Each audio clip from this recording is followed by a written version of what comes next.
No পরিচিতি, no introduction, শুধু action. সময় যেহেতু মূল্যবান, তাই শুধু কাজেরই কথা হবে। 3 মিনিটই দেখিয়ে দিব 3টি সাইট ব্যবহার করার মাধ্যমে আপনি যে কোনো ইমেজ বা ছবির ব্যাকগ্রাউন্ড মাত্র এক ক্লিকে রিমুভ করে ফেলতে পারবেন। 1 নম্বর, ফটোশপ ব্যবহার করার মাধ্যমে এক ক্লিকে ইমেজ বা ফটো থেকে ব্যাকগ্রাউন্ড রিমুভ। আমি আপনাদের সুবিধার্থে ফটোশপে রয়েছি, ফটোশপে একটি ইমেজ এনে রেখেছি। এখন ইমেজটি আনার পর আপনারা এখান থেকে যে লক অপশনটি রয়েছে তা আনলক করে দিবেন। আনলক না করলে আপনারা সেই অপশনটি পাবেন না। আমি এই আনলক অপশনে ক্লিক করে দিচ্ছি। লক অপশনটি খুলে দেওয়ার পর আপনারা এই প্রপার্টিসে ক্লিক করবেন। প্রপার্টিস যদি এখানে না পান, আপনারা উইন্ডোজ থেকে প্রপার্টিসটি খুঁজে নেবেন। নেওয়ার পর আপনারা এই যে নিচের দিকে আসলে দেখবেন যে রিমুভ ব্যাকগ্রাউন্ড রয়েছে। আমি রিমুভ ব্যাকগ্রাউন্ডে ক্লিক করে দিব।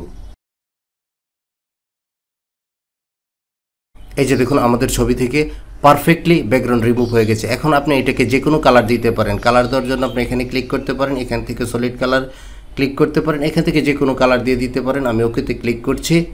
এখন আপনার এই লেয়ারটিকে এই কালার লেয়ারের উপরে তুলে দিব। এই যে দেখুন কত সুন্দরভাবে আমি ফটোশপে এক ক্লিকে ব্যাকগ্রাউন্ড রিমুভ করে অন্য একটি কালার অ্যাপ্লাই করতে পেরেছি।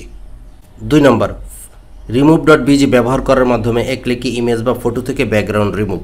আপনারা অ্যাড্রেস বারে remove.bg লিখে এন্টারে ক্লিক করার পর এরকম একটি ওয়েবসাইট পেয়ে যাবেন। পেয়ে যাওয়ার পর আপনি যে ছবিটির ব্যাকগ্রাউন্ড রিমুভ করতে চাচ্ছেন সেই ছবিটিকে এখানে আপলোড ইমেজের মাধ্যমে আপলোড করবেন। আমি আপলোড ইমেজে ক্লিক করে দিচ্ছি। ডেস্কটপে আমাদের ছবিটি রয়েছে, আমি ডেস্কটপ থেকে ছবিটিকে সিলেক্ট করে দিচ্ছি। ওপেনে ক্লিক করছি। এই যে দেখুন, আমাদের ইমেজ থেকে ব্যাকগ্রাউন্ডটি কত সুন্দরভাবে রিমুভ হয়ে গেছে। এখানে আপনি এডিট করে বিভিন্ন ধরনের কালার অ্যাপ্লাই করতে পারবেন।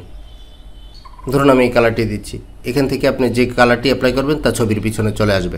এখন ইচ্ছা করলে আপনি এখান থেকে এই ইমেজটিকে ডাউনলোড করে নিতে পারবেন। 3 নম্বর, ক্যানভা ব্যবহার করার মাধ্যমে এক ক্লিকে ইমেজ বা ফটো থেকে ব্যাকগ্রাউন্ড রিমুভ। আমি ক্যানভাতে চলে এসেছি। ক্যানভাতে আসার পর আপনারা এখানে একটি কাস্টম সাইজ নেবেন। এখান থেকে যে কোনো একটি সাইজ নিতে পারেন।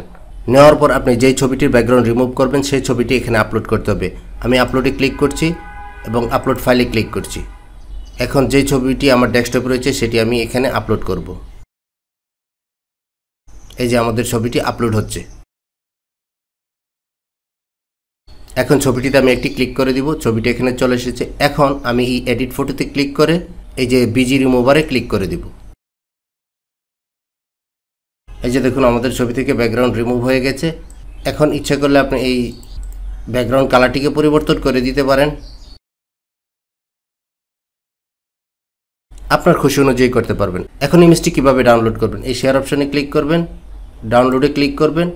এখান থেকে আপনি পিএনজি বা জেপিজি ফরম্যাটে ডাউনলোড করতে পারবেন। জেপিজি করলে এই জেপিজি সিলেক্ট করে দিবেন এবং পিএনজি করলে এই পিএনজি সিলেক্ট করে দিবেন। দিয়ে ডাউনলোডে ক্লিক করলে আপনার ছবিটি ডাউনলোড হয়ে যাবে। তো বন্ধুরা, এরকম ইনফরমেটিভ ভিডিও পেতে আমার চ্যানেলটিকে সাবস্ক্রাইব করে রাখবেন এবং ফেসবুক পেজ থেকে দেখলে পেজটিকে ফলো দিয়ে রাখবেন।